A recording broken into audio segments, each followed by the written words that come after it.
जय भीम। जय भीम। सर आज तमाम लोग जंतर मंतर में इकट्ठा हुए आपके आए हैं जातीय उत्पीड़न के खिलाफ जन का ऐलान करने। किससे जन है आपके मान्यवर?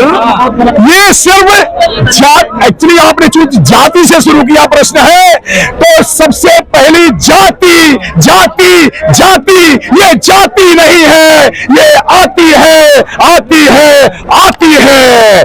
तो ये शब्द जो ब्राह्मणों ने जाति की जेलों में कैद लोगों को जो कैद किया है, जातियों की 6743 जातियों की जेलों में जो कैद किया है, ये जातियां नहीं है, ये जातियों की जेलें हैं।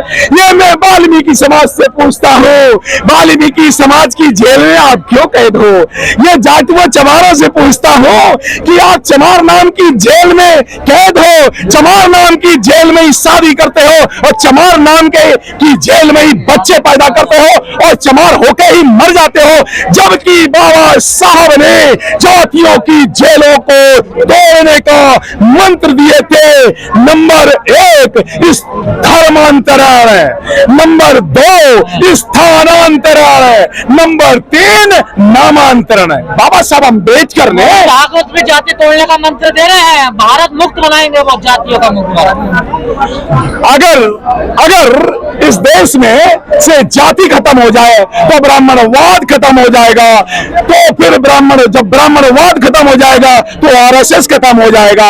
ऐसा कभी कोई भी ब्राह्मणवादी संगठन ऐसा कभी नहीं करेगा। वो एक काम कर ले, अगर जो लोग ऐसा काफी ब्राह्मणवादी संगठन भी बाबा साहब को मानते हैं, तो उनसे मेरा एक ही कहना है कि एक प्रतिज्ञा बाबा साहब की पहली प्रतिज्ञा मान ले, हम उनको अम्बेडकरवादी मान लेंगे। लेकिन बहुत सारे गड़बड़ है सर, मान्यवर पहले में गड़बड़ है। देखिए, आपकी बात से मैं पूरी तरह से सहमत हूँ, गड़बड़ नहीं है, गड़बड़ नहीं है। वही सही दिशा, सही नीति और सही नियत का खेल जो बाबा साहब ने तय कर दिया है।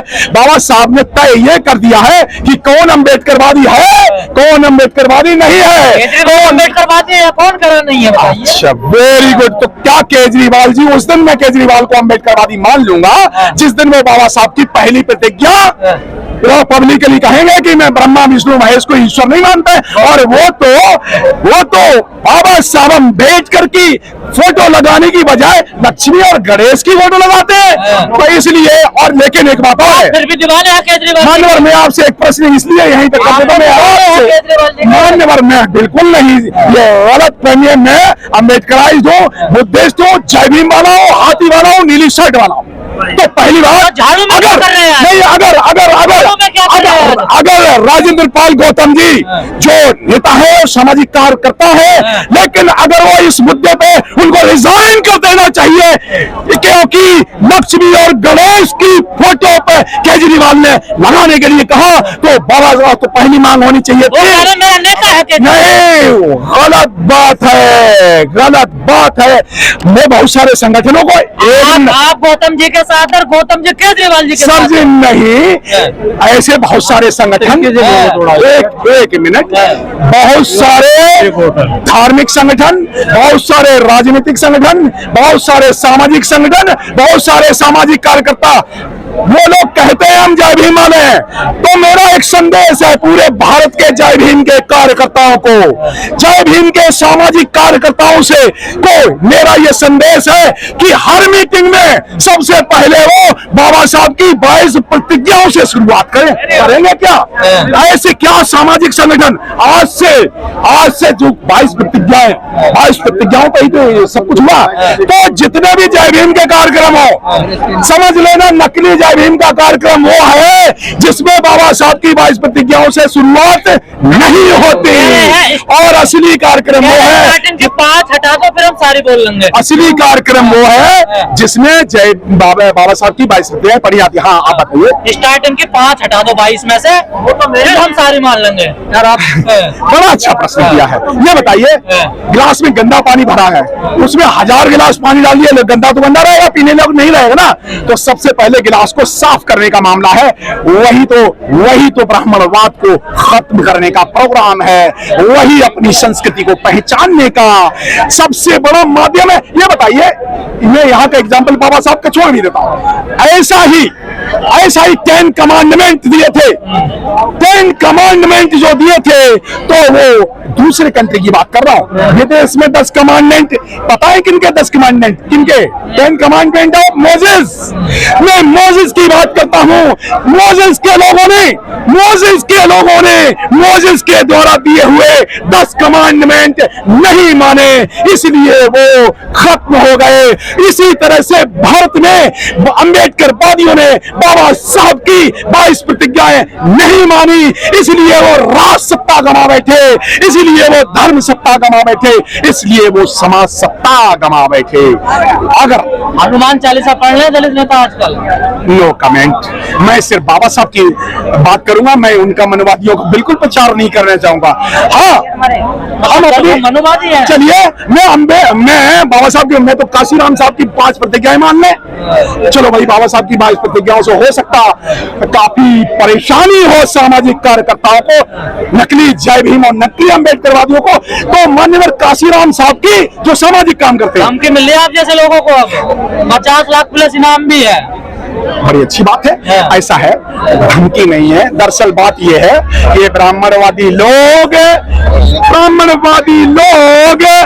डरे हुए हैं और ये कह रहे हैं, क्या कह रहे हैं पता है? तो ये कह रहे हैं कि उनकी पूरी संस्कृति डर पे आधारित है। डर चाहे भगवान का हो, भाग्य का हो, भूत का हो, भूख का हो, भूख, भय, भाग्य, भगवान, ये पूरा का पूरा ब्राह्मणवाद का जो सुपर स्ट्रक्चर है, ये भय पर आधारित है। अगर आप किसी की भावनाओं को भड़का रहे हैं सर, देखिए। नहीं, हम तो सच कह रहे हैं, हम तो संवैधानिक बात कर रहे हैं। अनिल जी, हम पहले भी भावनाओं से खेलते रहे हैं लोगों की। दोस्तों, शब्दों के अर्थ होते हैं। जब कोई व्यक्ति शब्द कहता है और सुनने वाले व्यक्ति शब्द सुनते हैं, तो सुनने वाले व्यक्तियों के मन में कुछ भाव पैदा होते हैं। भाव से भावनाएं पैदा होती है। एक मिनट, भाव से भावनाएं पैदा होती है, भावनाओं से विचार पैदा होता है, विचार से विचारधारा पैदा होती है, और विचारधारा से समाज और देश का निर्माण होता है। अगर वो लोग डराए तो कर रही है क्या? वो अपनी विचारधारा देश का निर्माण कर रही है? नहीं, वो अपनी विचारधारा। लेकिन यहाँ देश का नेशनल रिकंस्ट्रक्शन बेस्ड ऑन संविधान। भारतीय संविधान नहीं है, ये मूल निवासी बहुजनों की आजादी और बौद्धों का लिखित दस्तावेज है। क्या वो संविधान को मानते हैं? क्यों नहीं मानते? नहीं। कौन सी आर्टिकल मानी? पहली आर्टिकल देखिए, नहीं, इसने नहीं मानी। इस देश का the name of this country is India, that is Bharat. जब इस देश का नाम भारत है संविधान में, वो तो हिंदुस्तान कहते हैं। तो पहली आर्टिकल नहीं मानते। चलिए, दूसरी आर्टिकल CNRC, दूसरी आर्टिकल को ना मानने के लिए करें। और fundamental rights, article right to life, देखिए राइट टू लाइफ तो सबको दिया ना आर्टिकल 21 में। तो वो तो धमकी देते हैं कि नहीं साहब, आप अगर अपनी संस्कृति मानो तो हम जिंदगी ले लेंगे। तो संविधान का खुलेआम उल्लंघन कर रहे हैं। ये मामला है आर्टिकल 21, राइट टू लाइफ पे अटैक है। तो ना वो संविधान को मानते हैं। आप लोगों ने केजरीवाल को फंसा दिया, या तो बाबा साहब को मानो या 22 प्रतिज्ञा मानो। दरअसल केजरीवाल और आप पार्टी ये है आरएसएस की बी टीम, नहीं सी टीम है। कांग्रेस जो थी, कांग्रेस पहले खुले छुप करके आरएसएस के लिए काम करती थी, बीजेपी खुल के काम करती है। और जो तीसरी टीम जो है, ये आप पार्टी है, ये कांग्रेस की सी टीम है। ये बहुत अच्छी तरह से हमें समझ लेना चाहिए, भारत के बहुजनों को समझ लेना चाहिए कि आप पार्टी है आरएसएस की C team. Thank you very much. जय भीम।